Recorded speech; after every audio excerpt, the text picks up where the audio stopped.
But people who do like to read reviews will probably read this one and think, this movie has a bunch of plot holes. That means that I shouldn't like it. It's like, well, it's up to you whether or not you like it.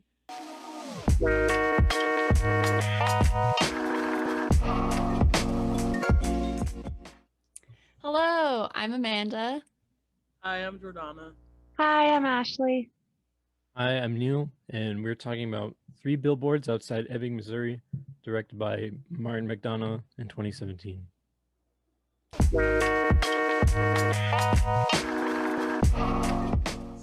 Mildred Hayes puts up 3 billboards to bring awareness to her daughter's rape and murder. After Chief Willoughby's suicide, the story gets deeper and the town turns even more against Mildred and her family.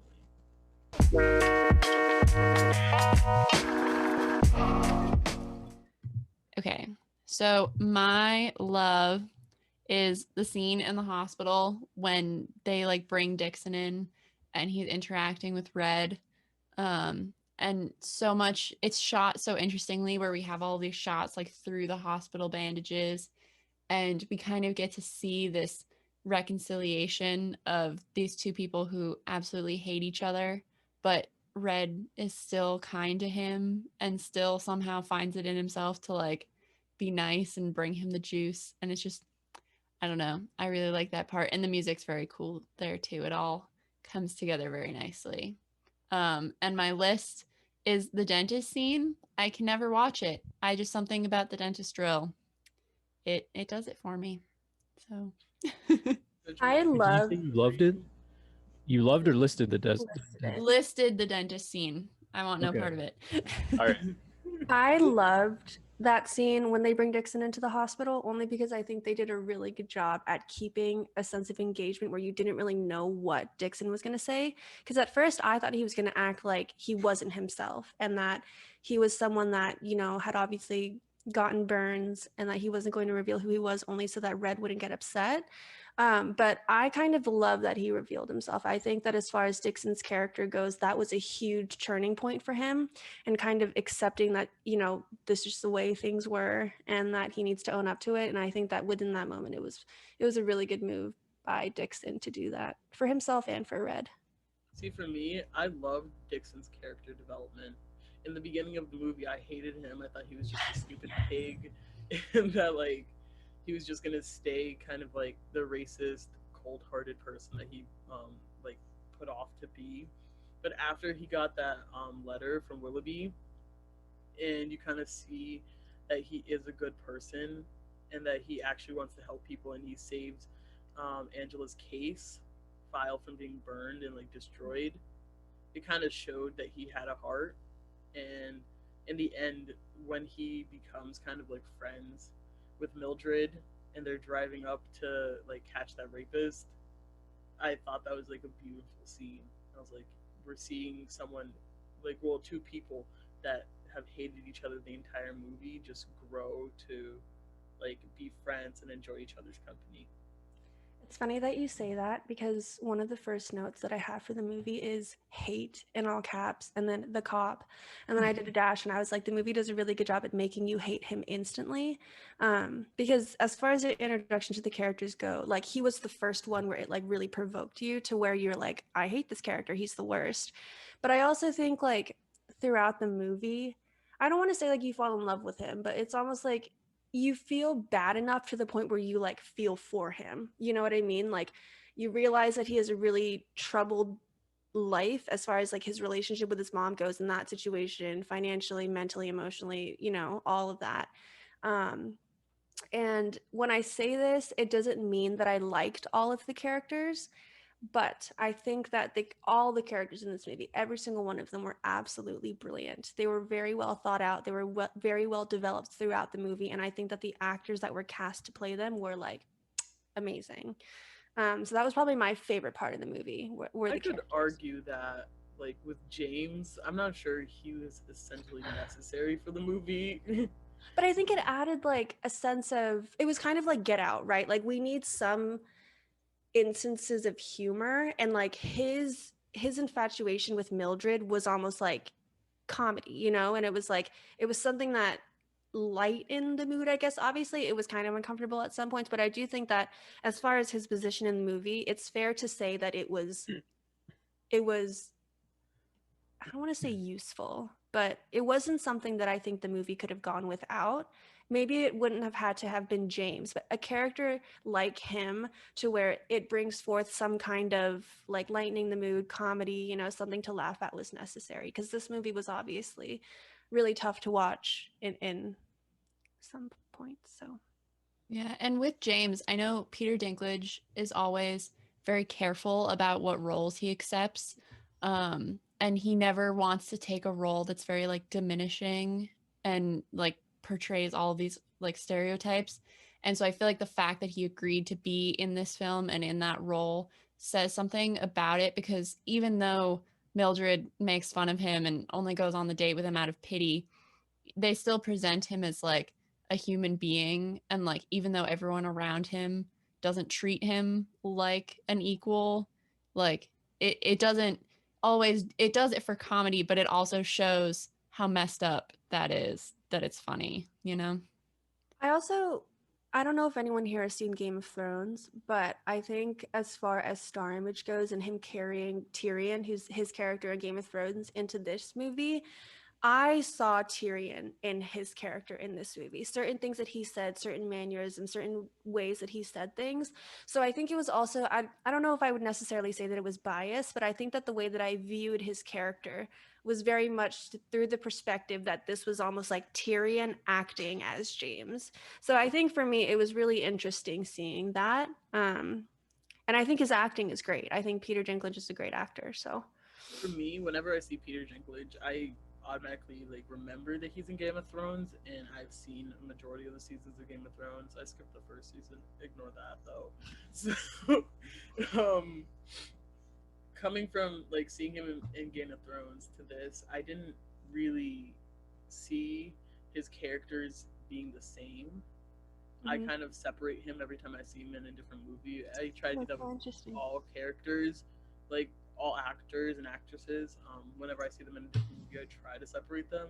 Unless they're in a slave movie, I can't separate them. Sarah Paulson, I love her, but she was in 12 Years a Slave, and she acted that role a little too well.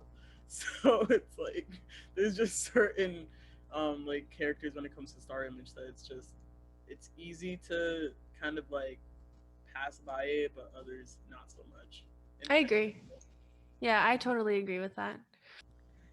So for me, I think that the camera work in this movie was amazing. Like the variety in terms of like when certain techniques were placed in order to keep viewers and the audience engaged were great. Especially like Amanda, what we were talking about in the hospital scene. I think it like did a really good job at almost putting you in the shoes of Dixon. Only because at the beginning of the movie, I didn't realize that his character was going to be as prevalent as it was throughout the film. I thought he was just going to be that asshole cop that just was always problematic. So that was awesome. And I also really appreciated that they put humor and like clever humor into this movie. It wasn't just like, oh, you know, throw a dash of it in there, throw a dash there. Like it seemed like it was very well thought out to the point where it was super applicable to that moment and kept things serious, but also allowed the audience to laugh. And then my final love was the mise-en-scène. Like I think the Fruit Loops were so memorable. Every time I think of this movie, I'm always going to think about the Fruit Loops. And I don't necessarily know if you count this as like mise-en-scène, but the turtle was amazing. Like that scene where he's like the turtle's like crawling on his mother when he realizes that scene, because I was like, this movie has too much suicide in it already, and y'all gonna throw in another one, especially when I'm starting to like this character. But I think that like I've never seen a scene like that where I've been able to like not like laugh, but like, you know, like see something that lightens the mood. Like who the hell puts a like a walking turtle on this woman, you know? Like that had to have been like either accidental or I don't know if it was intentional, but I think that that scene within itself was great. It was brilliant. It was smart. It was clever. I mean, like everything about this movie, honestly, I loved. But that especially, I will never forget that, the turtle in the Fruit Loop. So good on this movie, because I don't have the best memory, but I'll never forget. So I of course included the like Dixon and Willoughby stuff, because like, you know, for everything, all the reasons everyone else said, I was like very surprised that by the end of the movie they were able to bring them, you're like, oh, you're on their side kind of now. But the other thing was like, I really liked how morally ambiguous it was what Mildred was even doing in the first place. Like at first you're like, yeah, like do that. You know, they're clearly not doing they're not doing enough. She deserves answers, whatever. But then as like more and more like bad things kind of come of it, you kind of start to question whether or not the people who were mad about it were right. I mean, I don't think they were like right, but everything she does is kind of morally wrong. Sometimes, you know, the dentist kicking the kid in the balls was pretty funny, but like also illegal, just like stuff like that.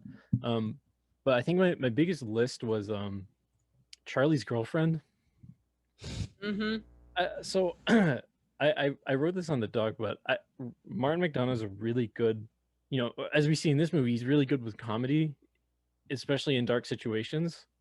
And I don't know where the hell he got this lady.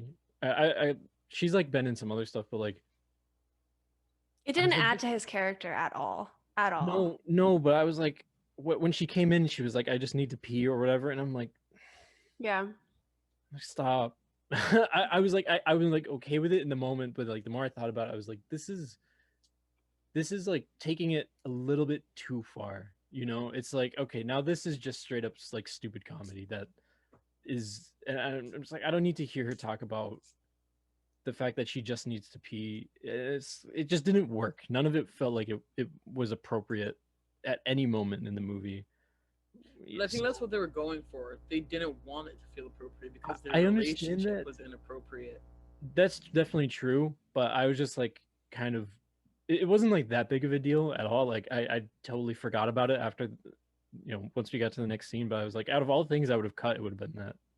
I think what I found most problematic with it is that it was only representative of Charlie's character, like not Mildred's, not Dixon's. It didn't tie any of them together. So that's why I was saying like she wasn't really necessary. I get that obviously like it's the kind of, you know, divorce, get a younger girlfriend, make the ex-wife jealous or whatnot, but like that clearly was not the issue with Mildred in this movie. The issue with Mildred was the fact that her daughter had been murdered.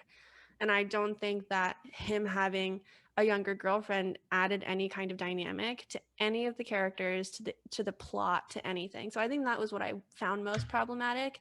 But of course we can always say like, you know, but it also makes sense that there was like that kind of provocation, I guess we can say, to Mildred where he had like a younger girlfriend, but she just didn't respond to it the way that we would have expected her to. So it just wasn't, it didn't work, like Neil was saying. Yeah, I also felt like with Penelope, and in particular that scene where she comes in, like he has Mildred at knife point. Or no, he has her against the wall, and then the son has him at knife point. And that's like a very intense scene, and they cut it with her. Like that's how they cut the tension, is they have her come in and suddenly it's a joke, and we're forgetting the fact that he literally had a knife against his throat. And I understand that the purpose was to kind of have that 180 of we're in this really intense moment and now we're like kind of laughing, but we're also still freaked out, but we're laughing.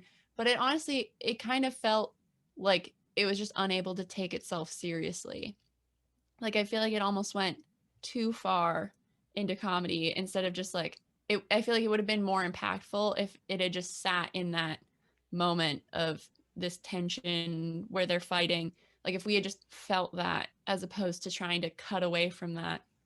I don't know. I feel like it would have made a deeper dynamic there between her and Charlie. But it definitely would have, but it also brings up my concern of why is this girl still with him after like her like after Mildred is like, "Oh, my husband abused me," and then she's not lying to anyone about that. She told the police. She told the entire town knows, right? And this 19-year-old sees Charlie literally strangling Mildred, and is like, "Ooh, seems like a bad time, but can I use the bathroom?"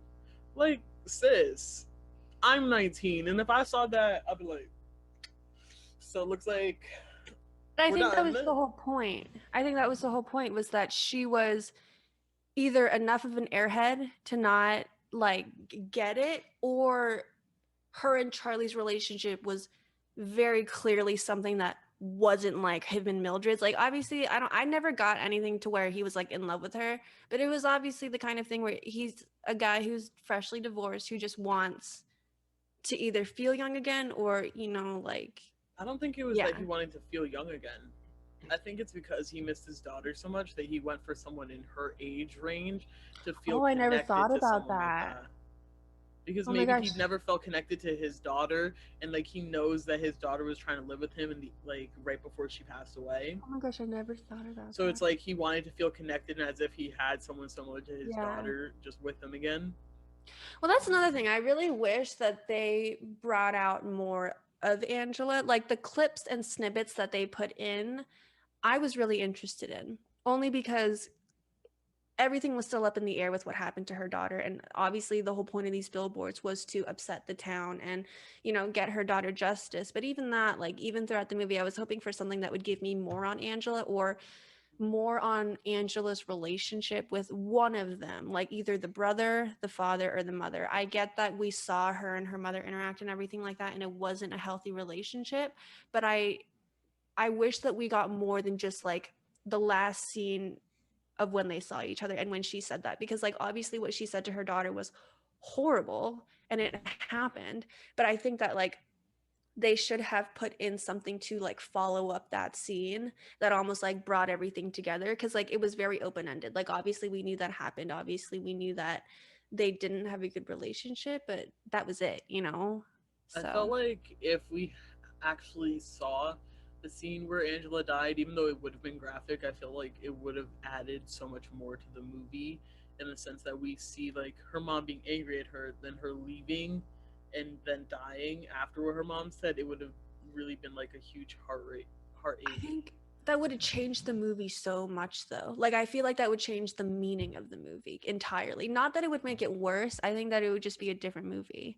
Like the intentional aspects of what this film was seeking to do would be very different if they were to have put that scene in. But Yeah, that's my opinion. I don't know if you guys agree or not. yeah, I feel like a lot of this movie is like it's not Angela's movie, it's Mildred's, and it's about how she's coping with it. And so I feel like if we put because I think it would have been interesting to have more scenes of Angela and Mildred interacting, because that one clip where we see them right before she leaves is just so like it's like a gut punch. um but I feel like if you add too much into it, there's so many characters that we're focusing on already, that if we add Angela into the mix, I feel like we have less of a strong center of like these are our protagonists. But It would have taken away from Dixon, I think, if anything. I think that as far as Mildred goes, it would have either taken away or added. But I think that having Dixon be such a forefront character as the movie goes forward makes this movie as good as it is. So I don't know. We will never know. Jordana, do you want to do your love and list? I didn't get into the listing as much, other than like Charlie Hayes, but um I said that I love Dixon and Mildred's relationship, as well as like the development of Dixon's character. I also loved Woody Harrelson in this movie. I love anything with Woody Harrelson, so just seeing him made me happy. He's one of those characters, well, one of those actors where their star image is so strong that like you see him as the same character in every movie. It's just he's like that macho man that's like always just funny when you look at him, even though he's not trying to be, and he's trying to be serious. I've seen a majority of his movies. I'm like, you're the same character. It's the same one carrying over. But it Like in works every time Zombieland, though. what was that? I feel like it works every single time though. Yeah. It's not like a Mm. like I don't know who else like Will Smith doesn't have range really, Hmm. you know, and it like it's kind of like brings him down a little bit. But like I feel like with Woody Harrelson, like you'll see him in this, and he's like the same character that he is in True Detective. And same But like kind of in Zombieland esque. yeah, yeah, and but I still feel like it doesn't take me out of it at all. Hmm. You know, But I also think Woody Harrelson, he has a very particular way of acting humor. Like the way that he speaks and his demeanor is very unlike any other actor that I can like pinpoint, where it's like the way that he speaks and he's able to like kind of change perspective in what he's talking about and the way that he says things when it's meant to be funny. Like I think that for me is what I think of first when I think of Woody Harrelson. Like Hunger Games, his character in the Hunger Games, hilarious, but it's not like, you know, meant to be as like they're obviously in a very serious situation, like life or death. So like that was great. And even in this movie where he obviously kind of has to be an ass at some time at some points, but like there are certain parts of him where it's either like humor or you're just like feel for him to where you like his character. And that's how I felt about him, because at first I was like, I don't like you, I don't like any of the cops, you know. Dixon was such an ass where I was like, obviously none of you are nice either. But then as he interacts with Mildred in the police station, I'm like, oh, I guess there's like more gears working here than I initially thought. When it comes to listing for me, I'd say that the slight racism and homophobia was definitely what I find as a problem, but I kind of love it in the sense that it's showing what society really is like in these small southern towns. You know, it's like there's not a lot of people of color there. It's kind of rural in most parts, and everything's really family oriented. And they do tend to use the N word, and they do tend to say the F slur and stuff like that. So it's just coming to terms with what society is like in those areas. And it's also kind of, in the sense, making it more realistic. It's like bringing it to realism. It's like this is what is realistic. Yeah, I agree. I also think that having those kinds of issues in this movie, the way that it was presented, it almost like you were saying, it kind of did make it feel like it was more real life in this, in like the midst of this whole incident being so crazy to think about, you know. Like obviously, you know, things like that happen in real life, but when you see it in a movie and you see like the inside works of it, you're like, holy shit, this is so effed up, you know. I feel like some of the like racist stuff that Dixon says, especially when he's talking to Mildred and Willoughby in the interrogation room there, like everyone knows that those are like wrong things to say, but they do it in a way where you get the sense that he's just that's just how he talks, and Mhm. that's just how he is because he was raised in this particular environment. And it kind of it doesn't make you feel like he's saying this in a way that is like he's purposely trying to hurt anyone. That's just how he's saying it, and he's trying, I think, his to some degree, because he says persons of color torturing afterwards, and it's like, okay, well, maybe is he making a real attempt at trying to like be better about it, which is like up to you, I guess. I feel But like, in a sense, I that it's showing how society is today. It's like where they go initially with what they know, and then they're like, "Wait, can I still say that?"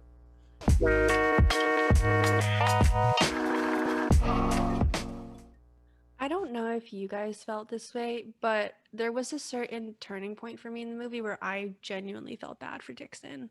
Like he reminded me of one of those characters where they're evil, but it's not entirely their fault. It is their fault in the sense where like objectively it's their fault, like they're the actual ones doing it. But I think his upbringing was clearly really rough and that he doesn't know any better, like Jordana was saying, in terms of how to differentiate certain emotions and how to go about them. So there was a lot of points for me in this movie where I was like, I really feel bad for you and I feel for you. And he just reminded me of a lot of people that you just like watch other movies about or you hear about, you know, like your second distant twice removed cousin that just like ended up in the shits, you know, but it wasn't necessarily his fault because your like second twice removed aunt was just like really messed up. It's like one of those things. So I feel like that kind of brings into like unsung heroes because I was saying that Dixon is my unsung hero for this movie, especially in the sense that like you don't like him at first, but you grow into more appreciating the character, and he is kind of a hero in the movie, like towards the end where he's like, yeah, I'm actually going to be a good cop. I'm actually going to do my job and stop focusing on my own beliefs, and I'm going to try my best to solve this case because that's what's important. And he's helping Mildred throughout in the end, and like going with her, even though it like has nothing to do with her case anymore, but to at least kind of make her feel better and like she's doing something about what happened to her daughter. what did you guys think? Oh, go ahead. Sorry, I was just gonna say, I think it would, if they were to make like some kind of spin-off or something, Dixon especially would be such a good choice because there's so much in his history and they keep talking about and alluding to things that have just happened with him in the past. And like we With never his get to father. see it.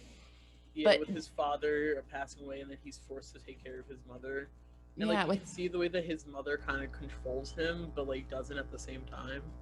And so with that and with, you know, this big event that's just happened with him torturing people and we don't really know what went on there. We only know a little bit, but I think it would just be so interesting to get in his head and see. And I think that that would make his development over the course of this film make even more sense if we kind of got to see more of his behind the scenes. I totally agree. I think that in the scene where Mildred is throwing the fire at the station and Dixon's in there, he's listening to music and then he realizes it's on fire. He like takes a breath and he says calm, I believe, and then just runs out. And I think that that particular moment I realized I was like, I don't really know you, you know, like I wouldn't have expected him to react that way, but I also don't know how he would have reacted. Some kind of freaking out, you know, like he was so collected. So I completely agree. Like I feel like there's so much more to him as far, even just within this movie's development, but as like far as his background goes and his actual life and, you know, more forward into his life as well would be super interesting to see. He's so interesting.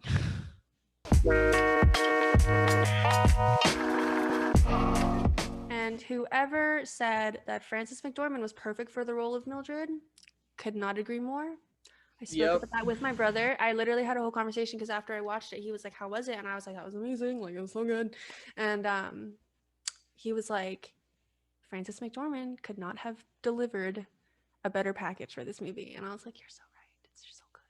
I haven't seen that many Frances McDormand movies. Honestly, I think this is the only one other than Fargo that I've watched, and I have to say, like, coming from watching Fargo and then seeing this one, I'm like, wow, she's an amazing actress, but also this role was so perfect. The only other person that I could have thought playing Mildred was Patricia Clarkson, only because of Sharp Objects. If you guys haven't seen it, I know, Jordana, you said the book is better. Yes. But she's like this crazy mom in the show. And I just kept thinking, like, if not Frances McDormand, I think that Patricia Clarkson would have done a great job at playing someone who is like very off her rocker, but at the same time still knew what the hell was going on, you know? I have to disagree with that because Really? I love Patricia Clarkson, and I think she's an amazing actress as well. But she doesn't give me the vibe that Frances McDormand gives me for this role. Like Frances McDormand gives me that like southern, like tough woman that can handle herself. The tough woman part, yeah.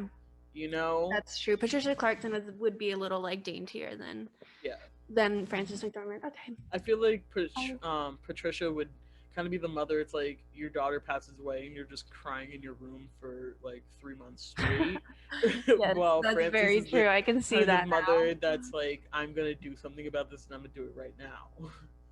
Yes, now that you say the crying in the bedroom, I'm like, That was also in Sharp Objects, so I get it. I totally see it.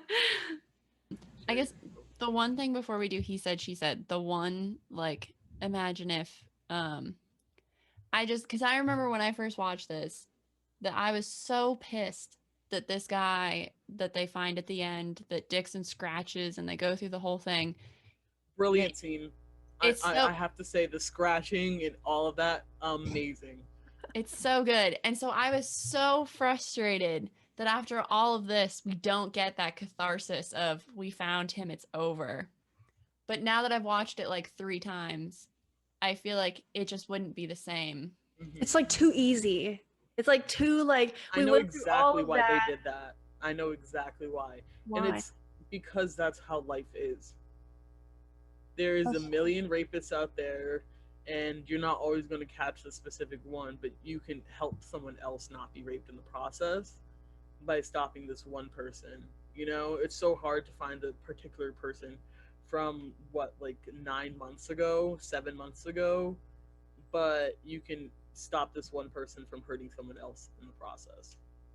Can I just say too that in that scene where that guy is in Mildred's store and is like That's coming the same at guy her from the bar, right? yeah when he's there, and that scene for me, her acting, I mean, let alone like the actual character herself keeping herself collected, but her acting, like, impeccable. Like, if she's I'm not sure if Frances McDormand is a mom, but if she is, like, stepping into the shoes of an actress as a mother when you have kids is really hard in those kinds of situations, only because, like, I mean, I'm not a mom, but, like, you know, like, obviously you think of your own kids, you know? So I think that scene and his character too, in terms of how Mildred was developed throughout the scene, was really necessary, I think. Like, seeing her in that scene and then seeing her later on in terms of her relationship with Dixon and her relationship with herself, for that matter, it was really, really well thought out, in my opinion. She is a mom. She is a mom? Yeah, She has see, a like, son, that's named Pedro. yeah, I don't know. I think about that a lot. Like, whenever there are, and I don't know if it's because of like how my family is and like my relationship with my mom, but like the minute that you know someone's a mom, like I feel like the way that they go about things is so different with like younger people, older, like just in general, you know? So like seeing her act through that was amazing.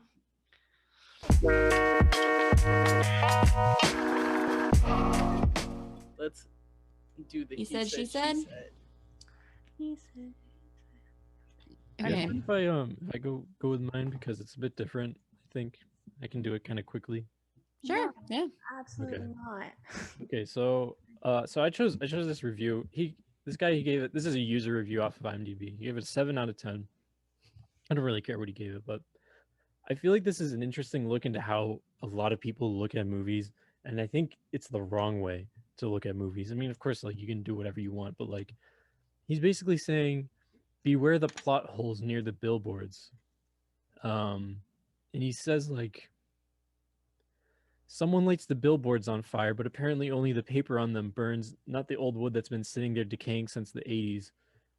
Because they're able to paste duplicate posters to the existing structures without any problems. That's laughable. That old wood would have been a pile of smoldering cinder. Keith Willoughby is, for some reason, an old geezer, but has a young, attractive Australian wife. He also has 2 young girls, yet he's completely vulgar around them while instructing them about a game of fishing he invents. He calls the blanket they're sitting on the goddamn blanket twice. To little 4 or 5-year-old girls, he says to his wife later, blah, blah, blah, all this crap. Dixon is a complete jerk to the bone. He gets a letter post-mortem from the now-deceased chief. Suddenly he's a good guy. Yeah, right. Like, I don't understand how you can look at movies like that because, like, first of all, like the whole thing about the decaying billboards, it doesn't matter. Who cares? Mm-hmm. For all we know, they could have put up new wood. For all we know, they could have put up new wood. For all we know, they didn't put up new wood and it just happened to work. Who cares? Like, I don't really get why the thing about Chief Willoughby. She's like, I looked it up. She's like 20 years younger than Woody Harrelson, but she's still like an adult. She's still like 40 right about now, I think.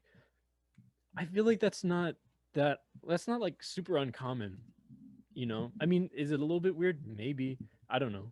But I feel like it's really not that strange. It's also very much not strange that people swear around their kids, especially, you know, a character like that. People live their lives differently. I don't know. He says Dixon is a complete jerk down to the bone. The whole point of Dixon's character is that he's not a jerk down to the bone. I just wanted to point it out because I don't get how people watch it. It's like this guy watched it looking for things to complain about Mm. and found them, even though they're Mhm. the most like superficial shit ever. Like If you actually watch the movie, you would see that those things didn't matter in it. yeah. There's some other stuff that he says. Um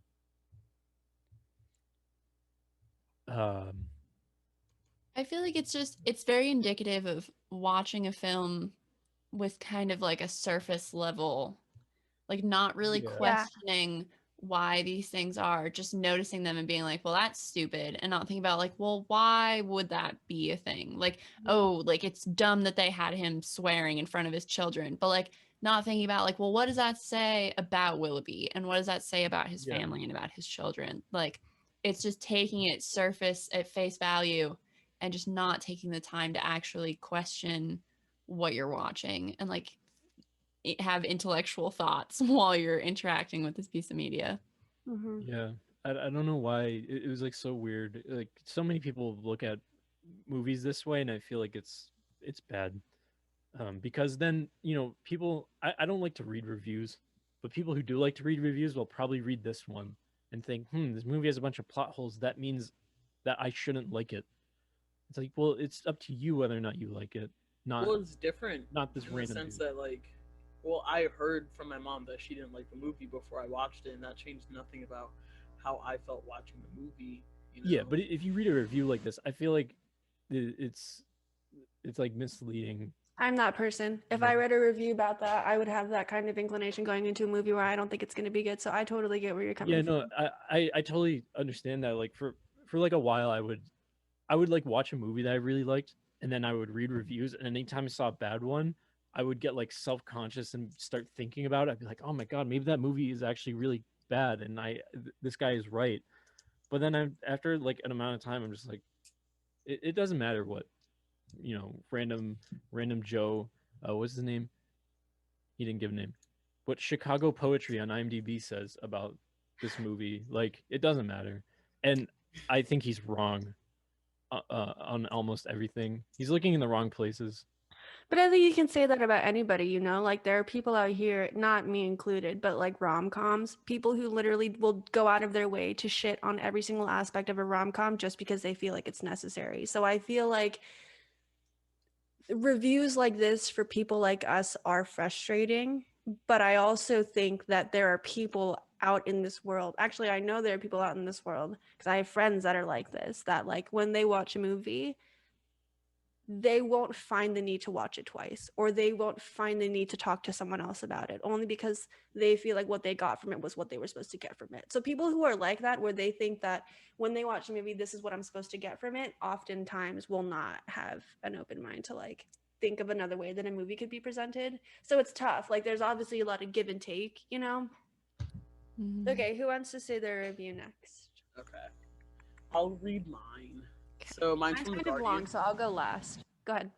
Mine's from the Guardian. It says, "Now, no movie is one thing. Star Wars is much about interstellar conflict as it is about a teenager straining against the bonds of farm boy life. And so, Three Billboards is about grief and anger, parental and police responsibility, truth and reconciliation.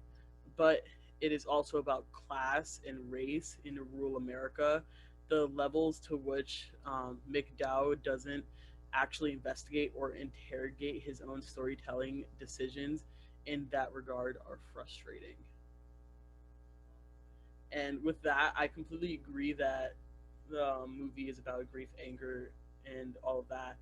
But I think what he does with the class and race in America was perfect because it just shows how society in those areas are, rather than going deep into it to like say, oh, this is actually like a big thing in the movie. No, he was trying to make it as realistic as possible to what society is like in those areas.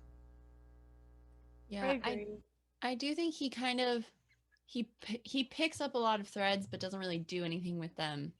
And he a lot of this film, like you kind of take out of it what you want. Like you could watch this and kind of not pay attention to all of these different layers. And I don't know whether that's him intentionally doing that or whether that's just because he didn't put enough effort into making them a bigger deal. Um, but that actually kind of relates to my quote.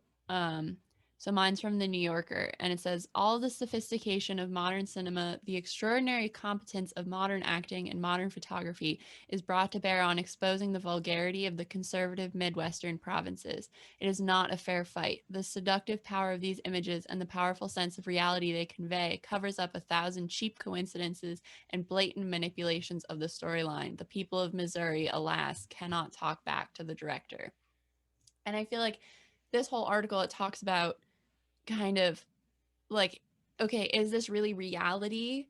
Or are they kind of creating this idea of these kind of crazy characters? And like, is this a fair representation of what people in Missouri are actually like? I And think is it this is just a kind of, fair representation of what society in the South is like, not I, just like people in Missouri. I've been to Missouri, and I mean I've been to like the main city in Missouri, so I wouldn't say that it's like rural and similar to what is seen in this movie, but I definitely think it shows what society's like in little areas, like little southern areas. I think even further from the fact that it's a small rural town, I think this is just saying that it can happen anywhere. People are crazy everywhere, you know, like this can be real. I obviously it's set in a rural town, and that's like the, I feel like the this is something that could happen in upstate New York, let alone well, it it could can happen. happen anywhere. Like Yeah. you hear all the time, and as we get older, like you realize how normal it is for things to be fucked up in this world. You know, like you hear things and you're when you're growing up, you're like, oh my God, like you see all these things in movies and you're like, that's a movie, you know, it can't happen like that in I real mean, life. orientation at But Clark, when they're you like, it's more likely that someone you know would rape you rather than someone you don't know. And I'm just sitting there like, but when you like you the more you think about it and the more that you learn and you grow, and that's why certain age groups watching this movie is really important as well, because the way that they're going to take it is really different from someone who's older than them or younger than them. But I don't know, guys. I take it as like fucked up shit is just everywhere. And that's just the way it is. That's like the real world, you know? And that's why growing up is so hard, because you come to realize that and you come to learn that.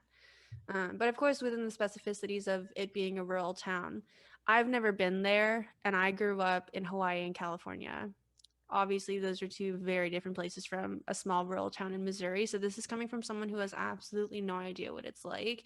And from what I can say, what my take was on the movie was that it was a little exaggerated, but not enough to where you could say that it's not like that, you know? Like, I think it was exaggerated only for the sake that it's a movie, but you can find people like that in a small rural town in Missouri, I'm sure. Okay, this is kind of long, but bear with me. Um, Three Billboards isn't just Mildred's tale, though. Alongside her story runs that of local cop Dixon, a racist with a low IQ and complete disregard for civil rights. And yet, somehow, this man who deserves no redemption and a woman who needs it to survive, even if she doesn't know it, are on the same path. Where the lives of these two converge is where the soul, if not necessarily heart, of the film lies. Sam Rockwell has steadily, softly built a career as a character actor, but in Dixon, he creates simply a truly great character. Dixon's arc, in a little over 2 hours, is remarkable, seemingly impossible even, and yet never strains credulity. In this and so many other ways, the film continues to shock, stun, and surprise until its very final moments. And I think for me, and the reason why I liked this review so much was because like this encapsulates my entire experience with this movie. Like I can't begin to express how much I loved Dixon's character. And I know that this was a movie about Mildred, but this movie would not have been anywhere near as good to me, at least, if Dixon wasn't as prevalent as he was. So I just really enjoyed that, and I think it was written very well to where we can see how Dixon's impact was shown and presented in this film. I agree. Yeah. I And love when it Dixon in says, this film. sorry, when it says that like it's almost an unbelievable arc, I definitely think that's true. Like it's sometimes hard to see him go from the total asshole he is at the beginning to where he ends up at the end. But you want to believe that it's possible. You want to believe that we live in a world where, you know, he can go through that much growth in this period of time that we're seeing him. So I think if they hadn't shown that arc and they hadn't shown him growing that way, it would have just made the movie depressing. Yeah. I mean, but you kind of see the parallels between him and Willoughby at the end, especially where he's like, "Yeah, we kind of found a guy. He might be the person, but he might not, and I don't want to get your hopes up or anything.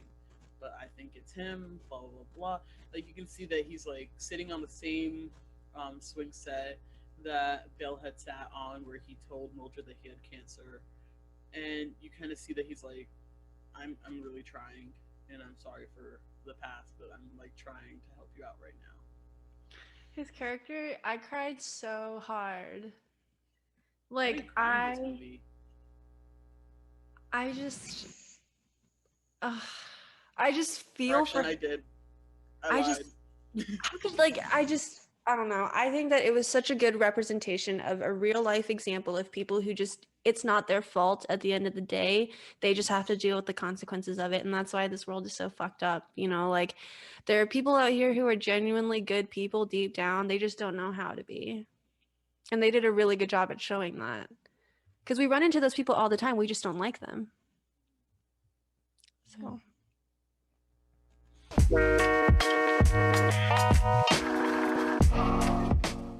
Okay. Ready? 3, 3, 2, 2, 1. 1.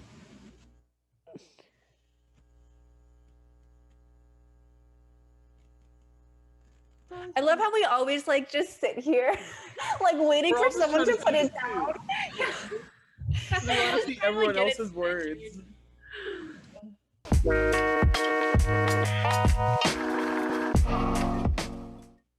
I'm so glad y'all liked it. This would have been so awkward if I was like, please watch my movie, and you're all like, that was trash. But another like round of applause for this movie choice. I honestly think like the first thing I thought, I was like, this should have been watched in class. Like this would have been such a good film to see in class. I meant to say in the beginning that the music in this film made me feel like it was a melodrama.